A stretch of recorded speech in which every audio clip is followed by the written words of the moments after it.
Have you ever felt the echo of missed chances, the silence where the sound of celebration should ring out?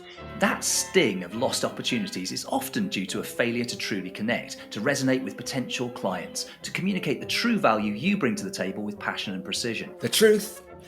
It's not the lack of service quality that hinders, but the absence of warm, compelling, and persuasive communication. These really are game changers, the secret ingredients to turning maybes into definites. And that's where we come in at Teachable Moments. So if you're a lawyer, financial advisor, business consultant, accountant, trustee, director, sales leader, subject matter expert, or anyone else offering professional services, this podcast is tailored just for you. Time after time, opportunities are missed and businesses and careers stutter because of a lack of simple, teachable communication and negotiation skills. I'm David Sullivans. And I'm Matthew Dashby-Hughes. Welcome to Teachable Moments. Coming up in this episode, we'll be talking about building your network to grow your business. David, it's fantastic to see you again. So what are we talking about today? I think we're talking about networking, the power of actually building a community around yourself that can help you with your business development and maybe even with your personal development as well. So David, I mean, you're one of the most well-connected people I've had the pleasure of meeting in the last few years. Tell me, how do you go about building a network? Do you even do that with intent, or is it just something that happens organically? No, what goes on? I don't do it with intent. I intentionally talk to everyone. A number of years ago, I looked at where all my clients came from and my connections, and basically they came from about 5 people from when I was a child. And someone introduced someone. They moved away and then started a business. They knew someone, and it kind of ran through that way. I don't think I've ever, obviously I've been to networking events, but I don't think I've ever purposefully or even purposefully actually built a network. I think the very first lesson you've given right there is talk to everyone. Because, like you say, you don't know what's going on in somebody's world. You don't know what stories they've got. You don't know who they're connected to. And if all you have to do is look at somebody's LinkedIn connections these days. And I know that can be a little bit of it flatters to deceive somewhat, because you might see somebody who's connected to like 5,000, 10,000, 20,000 people. Do they know all those people? No, not a chance. But the chances are they probably know at least 1,000 of them to talk to. And they probably know at least 250 of those really well. And they probably know maybe, 50 of those well enough to be able to pick up the phone to them straight away and say, can you help me with? And they probably know, 10, 15 of those really, really well, to the point where you could phone them up in the middle of the night and actually say, I'm in trouble. Can you come and get me? And that's really the acid test for having a great connection, isn't it? So, by the way, don't worry, I won't ever do that to you. I don't go out these days. Yeah, but no one thinks they're going to have to do that, so we'll have to see. I think a lot of it has been over the years. When I was younger, I worked certainly in the hospitality area. I would connect with a lot of agents, for example. I was constant. I'd bring them up, come on in, have a drink. I would do an awful lot of that. In later years, it's more about creating and this personal thing runs through pretty well everything I do, making the contacts I have got, the connections, as personal as possible. So that if they want to recommend someone, if they want to expand, they'll do it. We get people, we've got a client we're working with at the moment. He just came through another client who I'd known for years, who I'd known his father before him. I've got to the age now where I'm second generation lawyer. If I get to third generation lawyer, I'll kill myself, I think, because I'll be too old. But if I get to the grandchildren, that's good. But I have got, funny enough, 2 of my largest hospitality clients came through their fathers, and they've just continued. And then they recommend someone else.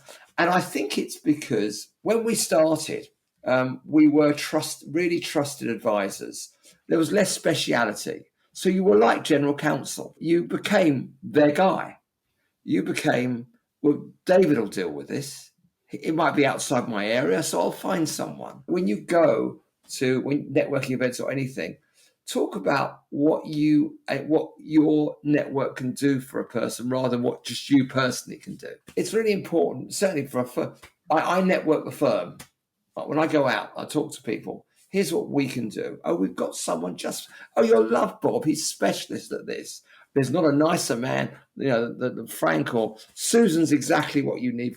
I talk in big speak rather than just me because I'm selling the story. I've gone on I've gone on all these Google things about YouTube, about how to network, just almost out of interest. And I'm not that guy who can turn up a networking event and then talk to 15 people one after another. I don't do that. Do you know? I wish I could, but I don't. Well, but you're doing the same thing, but organically, and you're doing it again. I think this goes back to something we've talked about in previous episodes. Is about that authenticity. You've got to be congruent with yourself, and you've got to be true to yourself, haven't you? And actually, if you were to be there, being that guy who walks around thinking, right, okay, I'm only on number 14. I need to talk to number 15, because my target is I've got to talk to 15 new people. I mean, I have to be honest. For me, I like to go in and say at least. Beforehand, I might say, okay, if I talk to 10 strangers today, that's probably been a decent networking meeting. But then having set that goal for myself, when I'm actually in there, I forget about it. I forget about it because otherwise I'm looking at the goal, not at what I'm doing. And you're human as well. Right, exactly. Yeah. You've got to be present in the room. You've got to be real, and actually all you can do, this is about building relationships. And it's about a relationship is I suppose it's reciprocity of risk and reward. So basically, there's a balance here. We have equal business stature. We have some level of equality here. And to that point, you've kind of got to, and I think you made this point beautifully, you've almost got to give before you can expect to get. Absolutely. And even if actually when you give, you give without any expectation of getting. I think that's really important as well. I have always, now I talk to people, I want to know what their story is. I kind of am interested in what they do because but people always say to me, "Oh, you're a lawyer," and I'm that's what I do, not necessarily what I am. I prefer to see. It may sound corny or cheesy. I prefer to see people in full. I want to know their story, and it might involve what business they're in. Once you have a personal connection, a personal chat with someone, then there's a trust element. Then there's an intimacy, and there's a connection, and then that's interesting. And then you get on to what you might do. And then they might, I remember 15 years ago, I got into a personal development program, more than 15 years ago now. I got into a personal development program and I became quite senior in it. It was purely for personal development, nothing to do with business. Then one year I started calculating, I was doing my where do my clients come from? And I realized 70% of that business that year came from people I've met on the program. And when I realized what it was nothing to do with me being a great lawyer. I am, of course. No, it was that they met me in a place where they trusted me. Yeah. And what do you want to do most but trust a lawyer? I have one of my oldest clients said to me once, I'm going to put this on my gravestone. He said, "You're not the best lawyer in the world, but you're our lawyer." And it was it was our guy. It was like, and I thought, I didn't know whether to be insulted or blessed, but I just chose to be blessed because I've been with them for many years. But it was that is so important. Yeah. So you can't establish trust like that. You can't in a networking. So what you can do is have a conversation with someone that's not just, what do you do? Which firm are you at? Oh, I do this, I do that. I would always start off with a quip or a joke about the room or how embarrassing this is or something outside it. I suppose, like everybody, I want to be a bit more interesting than the average guy. And I want to hear something about them that's not what they tell everybody. Can I unpack what you just said? I love that. Please do, because it was completely No, it's great. I love it. You just said, I want to be more interesting than the average guy. And then you, in the same sentence, immediately said, so I want to hear more about them. And I love that because there's a great rule right there, which is in order to be interesting to them, be interested in them. I think that's beautiful. Oh, yeah. No, this isn't really work, but we were on holiday a year and a quarter ago in Florida. And there was a couple in a restaurant there. And I overheard them talking and they were English. And there were very few English people on this island in the Keys.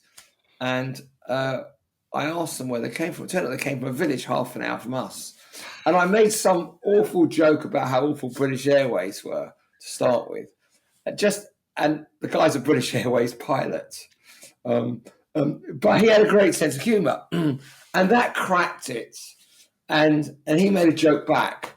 It turned out they were very involved in the helping Ukrainians. And long story short, 3 months later, we found ourselves with some Ukrainians, with these people that we'd never met before. And now we've become, the Ukrainians, bless their hearts, with us for a year, and they've now moved on. And they're very happy. In fact, they were here a couple of days ago, they're visiting us. And the friends that we met on this island, the British Airways pilot and his wife or fiance, they're close friends, personal friends. And it just came out of that. Now, I use that as an example of it doesn't matter. Now, he would probably give me business if he had business to give me. Yeah. His wife certainly would, who had a large recruitment company. Yes. And it's really about that. It's not, I don't know how to go into a meeting, nor would I ever really to ask, I'm so-and-so, can you give me business? I think I told you, I think I said on that panel, I've never in my life asked a client to refer me to someone else. Couldn't get the words out.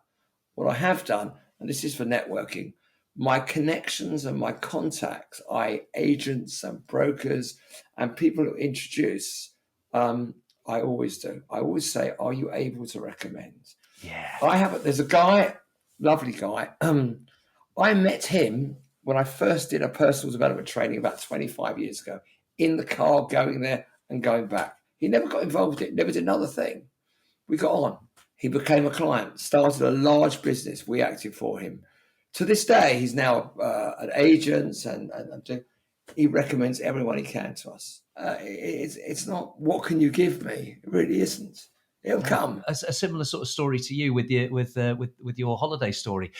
Is one of the many things that I do in an extracurricular world. I do quite a lot of work with not-for-profits and charities and so forth. And a few years ago, a friend of mine who is in a brass band of all things said to me, Matthew, I understand you're a musician. Would you ever be involved in anything like this? I said, I'm a guitar player. Last time I checked, that's not a brass instrument. I know I'm not an expert. Yeah, but, that's quite an extension of that. Yeah. Yeah, I've tried blowing into it. It doesn't really work, right? And so he says to me, "Yeah, but we're doing like an entertainment contest, and they're doing a song which we reckon we'll win if we do something a bit different. So if we had like a guitar solo in the middle," I went, "Yeah, I'm up for that. Let's do it." So we did it, and then from that they said, "Well, you're in business. You do all these different things. We're a registered charity, but we don't really have anybody to chair our committee. Would you be prepared to volunteer some of your time to support?" And I was, yeah, of course I will. Flattered to be asked, to be honest. But anyway, Yeah. I ended up going to a load of, and don't judge me, a load of brass band concerts, which are actually quite cool, by the way. Well, I love the film Brassed Off. There you go. Well, there you go. Yeah. There you go. You love that culture. You love this. Yeah. And one day I was at one of these contests, and I realised there's a load of these guys and ladies who I only know them for being, musicians. I hadn't talked to them about the rest of their lives, which is really uncharacteristic for me. So I started talking to the band sergeant, who's now, rechristened the band manager because it's a bit more modern. And he and said, "So what do you actually do when you're not doing this? When you've not got a brass instrument in your hand, what do you do?" And he said, "Oh, I'm the sales director for this chemicals company." "Oh, that's interesting. Tell me a bit more about that." We got into that. Anyway, within a week, he was a client. And it's literally just comes from a simple question like, "So what do you actually do when you're not doing this?" Just the most human, basic thing that you would ask. It's just the perfect question. Right? It is. It's really hard, I think, as a young person to walk into a networking room, particularly if you're a sales or something, and you've been told to go and talk to people. It's very, very hard. I don't even consciously build one, but we build our network off of your best networking, your existing clients and your existing connections. No question. We actually get recommended as another firm of lawyers who recommend a lot of work to one of my colleagues. She just gets on with the guy there, and they have lots of conflicts, and they give all of their work to us out of nowhere. We didn't ask them for it, just because had a funny chat on the phone. So you could build networks. You could build networks lots of different ways. There's the cold network. Okay, you walk into a networking room or a networking function. You could do that. You could do it by build it by working on the people you already know. You've got to be very careful about family and people like that, trying to get them to, because I couldn't do that. But I never had that rule. I know a lot of people had the rule: you can't have friends as clients or family as clients. Why not? I loved them. I like to think I had family. I had family as clients, and I made friends of my clients. And they, pretty well all my clients. They might not consider me their friends, but I consider most of them my friends. And it kind of breaks my heart a little bit if we lose one, which happens very rarely. And we're hanging on to one at the moment where something went wrong, but I'm walking the road with him, and we have a way through, and that's, I think, in another few weeks we'll be there. So I would rather be emotional about it. I know a lot of people don't. A lot of people work a different way. I think that's how you build connection. I prefer that way. I'm an emotional person. I prefer to build it that way, but I don't think about it. Building networks to me is it's an expression I read here all my life. I don't think I've ever done it. I think I just know a few people, and they know a few people, and Yeah. you know. You're absolutely right. It is somewhat organic. I think if we're going to look at this and hopefully give some people some teachable moments about how to do it, and to maybe learn from the things that you've done, maybe learn from a couple of things that I've done, and that we've done right or done wrong. Certainly, whenever I've done it badly, it's because I've gone in with a level of self-serving nature. It's been about, what can I get out of this, rather than how can I add to this community. And I think that whenever I've got it right, and luckily, touch wood, over the years, as the hair's got grayer and the wrinkles have got deeper, I've got it a little bit more right than I've got it wrong. It's been more about going into this with that community spirit of that genuinely, what can I add here? Because the more I try to add, weirdly, the more my life seems to get richer. It's very strange. I think that comes, that wisdom does take years to come. I certainly didn't have that when I was younger. God, no. I went into every situation with, how can I maximize this? What can I get out of it? And it worked to an extent. There was a period in my early years where I'd networked myself very strongly into the Swedish business community in London. And I just networked, and I knew people, and they recommended people, and it was very, until the Swedish market crashed abysmally, and everybody lost all their money, and I lost 70%. 70% seems to be my figure. I get 70% of clients in 1 year from so I lose 70%. Seems to be the figure, and I lost within 1 week 70% of my clients and business in a horrific when the Swedish property market crashed, and all the banks pulled out their money here they'd lent. It was a great. There was a period of time in the late 80s and in the 90s where the Sweden were allowed to invest abroad, and they all invested in the UK. At one point, 25% of the commercial property market in London was Swedish for a Wow. small period, and I just happened to be there. And I would go to and Swedes would introduce me to other Swedes, and that's a kind of rare position. You became the guy. So you were kind of passed around. And by God, I was happy to be passed around. So put yourself in a position where you could do that. But that, I think, is more luck than judgment. But if you get, I think, for networking, and there are a number of lawyers at our firm, if you are within a community naturally, don't resist it.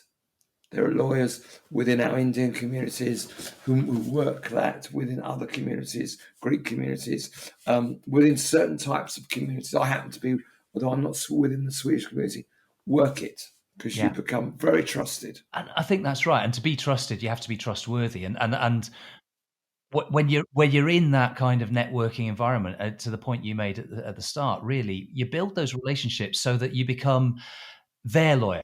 That sort of personal relationship transcends so much, because especially with a lot of professional services, we talk a lot about the legal services and being a lawyer.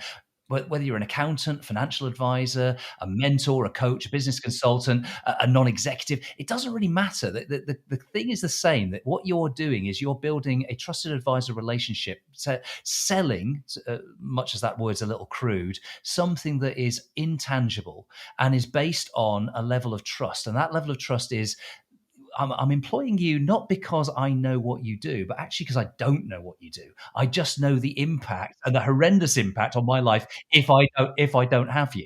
So it really does come back to people don't actually employ a lawyer because they have a legal problem. They employ a lawyer because they have a personal or business problem to which the law may be the whole or part of the solution. And so, Absolutely. That's a nice way of putting it. Yeah. it's really a case of if you don't know them well, you don't understand the full ecosystem of their lives. Therefore, you don't understand why they're even employing you. So it's really important that you're actually embedded in that and you actually have that proper personal connection, right? Yeah, absolutely. I think getting back to being a general counsel to clients as much as you can do will help you network their network. If you're seen as too specific, when you go back to what I said earlier in this this session, network your firm, network the bigger, okay, and then talk about the smaller. Yeah. This goes back to pitching, networking. We've got this. We've got. You'll love this guy. You're like, I talk in a very personal way. We've got a great probate lawyer at our firm, and I was asked for a probate lawyer by a close friend, and I recommended him. He's a lovely man, and I gave him to this guy who's a very close friend of mine, and he helped him when his mother died and everything. And the guy rang me up. He goes, "That guy you recommended, what a lovely guy." He goes, "I mean, you and I are best friends, and you're a lovely guy, but he's really a lovely guy." I thought, I was okay. I was quite happy for you to like him and work with him, but you can take it too far, really. So it was kind of, but he came to me because I'm the guy who knows the people, as opposed to being a specific corporate lawyer in this area. We live in a world of speciality. The brain doesn't do speciality the same way. When you meet a nice person, you don't think she's a lovely woman. Oh, she's working in pensions. You think she's a lovely woman. The brain doesn't do that stuff. We live in a world where, speciality after speciality, you like that person, you trust that person. Maybe that person can help you, even if it's slightly outside. I think it's important to remember. The brain doesn't compartmentalize in the same way that we like to in professional services. I think that's a really, really valid point. We are not our role. We're a human being, and you have to bring.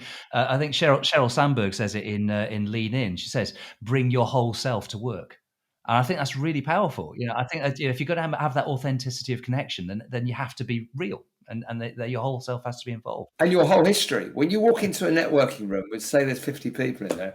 There's 50 lives in there. 50 people have got to bring all their years of experience into that room.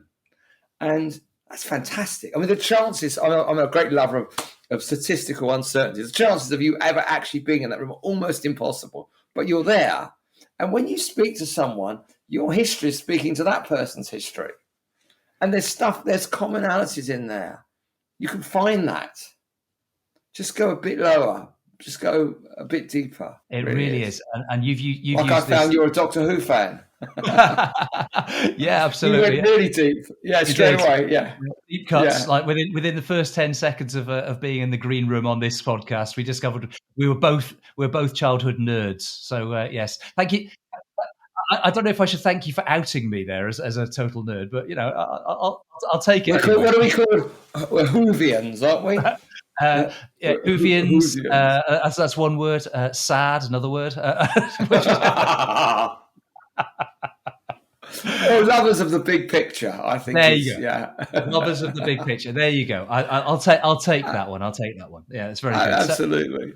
Excellent, David. As always, this has been really insightful and great fun. I'm conscious of time again. Believe it or not, we are running towards the end of our allotted time. It's incredible how fast these things go, isn't it?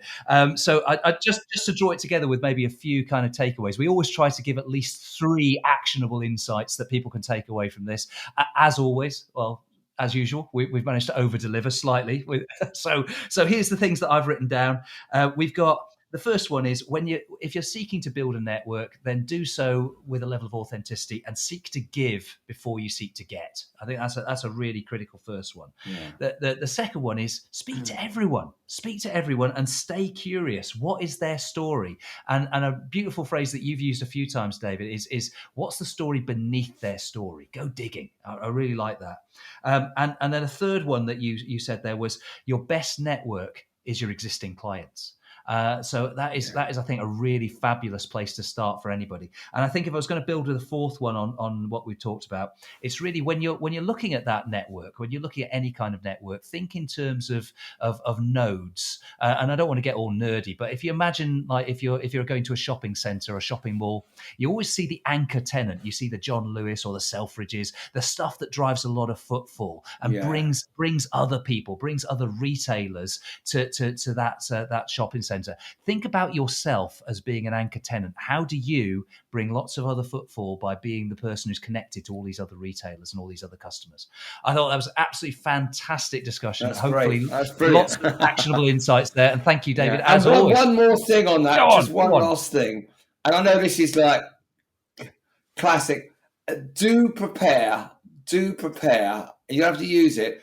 Do prepare 3 or 4 basic elevator pitches. Do have something in your back pocket. So someone actually goes, well, what do you do? Have something in your back pocket. Yeah, very much so. Really good idea and great advice. Fantastic. David, as always, this has been hugely insightful. We're out of time again. Thank you, Matt. It's Thank you wonderful. so much. Great stuff. Thank you for unpacking me.